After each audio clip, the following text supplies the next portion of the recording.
রাঙামাটি। সবুজ পাহাড়ের বুক চিরে নীরবে বয়ে যাওয়া কর্ণফুলীর জলরাশিতে প্রতিফলিত হয় আকাশের নীল ছায়া।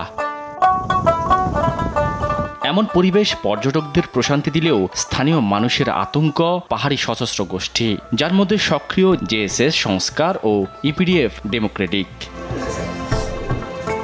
শান্তি চুক্তির ফলে অস্ত্রমুক্ত পাহাড়ের স্বপ্ন দেখলেও এসব সশস্ত্র সংগঠনের কর্মকাণ্ডে তটস্থ থাকে সাধারণ মানুষ।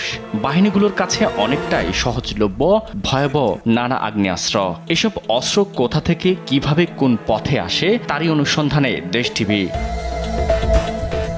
গন্তব্য ইপিডিএফ এর সশস্ত্র সদস্যদের সাক্ষাতের উদ্দেশ্যে গহীন জঙ্গলে।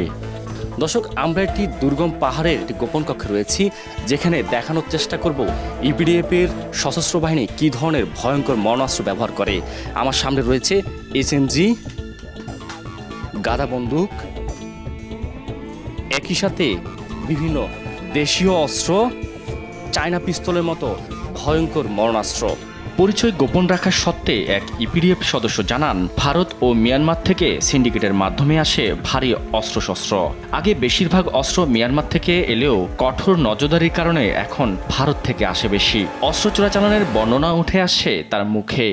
তাদের হচ্ছে বেশিরভাগ অনলাইনে হয়। অনলাইন বলতে এই যে হোয়াটসঅ্যাপ আছে আমাদের, মানে ইউপিডিএফের এমন জায়গা আছে, ওইখানে আপনি উঠলে সব নেটওয়ার্কে পাবেন। যেমন আপনি পুরোমনে আপনি গিয়ে দেখবেন, পুরোমনে আপনার যে যে এখানে এখানে পুরোমন ওইখানে সব নেট পাবেন, আপনি যা এখানে পাচ্ছেন না। ইউপিডিএফকে চাঁদা না দিয়ে আপনি কোনো কিছু করতে পারবেন না। ইপিডিএফ এর এই সদস্য জানায়, বাংলাদেশে প্রবেশের পর দলের সশস্ত্র সদস্যরা চারপাশ ঘিরে ফেলে। এরপর অস্ত্র যাচাই বাছাইয়ের পর লেনদেন হয় নগদ টাকায়। হোয়াটসঅ্যাপের মতো এনস্ক্রিপ্টেড মেসেজিং অ্যাপ ব্যবহার করে কমান্ড চেইনের মাধ্যমে অর্ডার করা হয় অস্ত্র সরঞ্জাম যেখান থেকে নিয়ে আসা হয় যে পার্শ্ববর্তী দেশ, যেটাতে ভারত আর হচ্ছে মায়ানমার, দুটার থেকে বেশিরভাগে আসে। তখন ছিল বেশিরভাগে আমদানি মায়ানমার থেকে একটু কম হয়, তখন বেশিরভাগে ভারত থেকে নিয়ে আসা হয়। গোয়েন্দা তথ্য বলছে, ভারত ও মিয়ানমার থেকে 4টি প্রধান রুটে আসছে এসব অস্ত্র। এর মধ্যে মিয়ানমারের আরকান আর্মির কাছ থেকে বেশিরভাগ অস্ত্র ভারতের মিজোরাম হয়ে পানছড়ি, থানসি, লুলংচড়ি, ঘিলাতলি বা বসন্তপাড়া হয়ে প্রবেশ করে।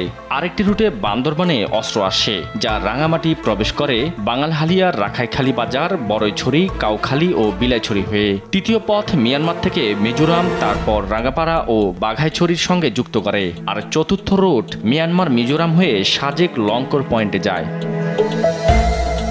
পার্বত্য চট্টগ্রামে অস্ত্র পাচারে 35 থেকে 40টি সংবদ্ধ গ্রুপ জড়িত বলে জানিয়েছে গোয়েন্দা সংস্থা। শুধু মায়ানমার সীমান্ত দিয়ে প্রতি মাসে 10 থেকে 20টি অস্ত্রের চোরাচালান প্রবেশ করে তাদের। প্রতি বছর আনুমানিক 150 থেকে 400টি অস্ত্র পাচার হয় সীমান্ত দিয়ে। সবচেয়ে বেশি আসে AK-47, AK-22, M16, grenade, RPG ইত্যাদি। প্রতি অস্ত্র 2 থেকে 5 লাখ টাকা হিসেবে বছরে প্রায় 30 থেকে 70 কোটি টাকা অস্ত্র চোরাচালান হয়।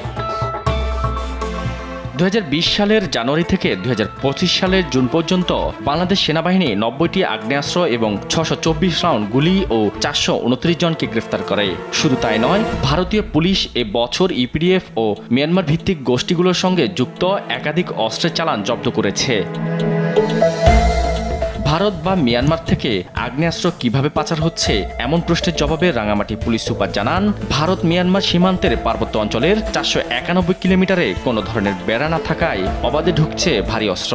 এখানের সীমান্তগুলো যেমন পাহাড়ে পরিপূর্ণ, তেমনি পাহাড়ের পাশাপাশি লেক এবং নদীর সংযোগও সীমান্ত রয়েছে।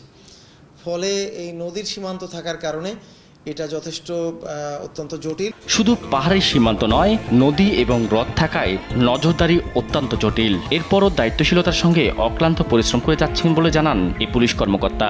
আমাদের কাছে যখনই এই তথ্যটা আসছে আমরা কিন্তু অ্যাটেন্ড করছি। শাহাদাত নিশাত, দেশ টিভি, রাঙামাটি।